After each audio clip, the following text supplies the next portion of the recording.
Hey, Miss Reed, this is Bryce, My Fair Market Offer. I ran the numbers. I wanted to show you where I pulled the information from, what I'm looking at, and how I'm coming up with the offer here. So on the screen, this little blue boxed in area is just a section of town where I pulled all the comparables from, or the comps. That's what an appraiser would use to try to determine the value of the property. So I'm doing that on a back end or retail side sale once the property's in perfect condition and ready to sell to the general public. Doesn't need any work, fully updated, all that good stuff. So I took all that data and I dumped it into a program I have, which I'll blow it up a little bit. It's basically a chart that shows the prices.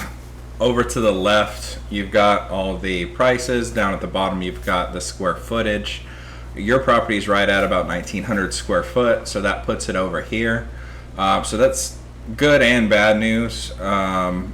The good news is it's one of the bigger properties in the area. The bad news is not a lot of those are selling. If you look at the green triangles here, these are all the properties that are listed for sale, but they're not under contract and they haven't sold yet. The blue dots are going to be all your properties that have already sold. The red squares were listed for sale, and then they came off the market. They were unable to be sold. And then these diamonds here, these orange diamonds, are what's currently under contract on the market right now. So if I look at this chart, I'm going to be with your 1,900 square foot somewhere around here. I'm putting it a little bit more conservative with the market changing, with interest rates higher. I'm putting the property at the end on the retail side worth $175,000. So with $175,000, I looked up permits. I only found one permit in 98 for an AC.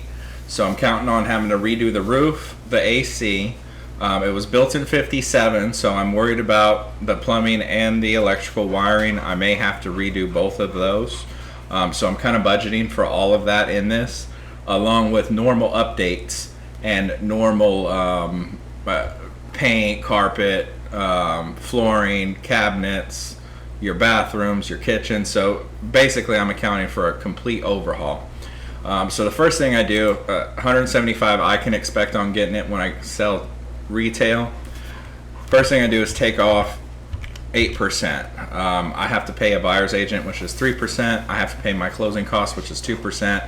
And then I have to probably offer 3% to an end buyer to help them out with closing costs and stuff to get them actually into the property. So that pulls me down to 161. With everything that I have to do, I'm budgeting $90,000 for the total rehab. Actually, let me add that back real quick. 90,000. Next thing is I want 70. I take 30% off because I want a 30% profit margin.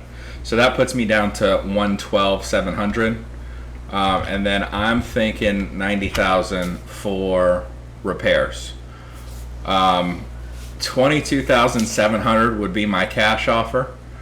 I could close in as little as 2 weeks. If you wanted to take your time, we could close a little longer.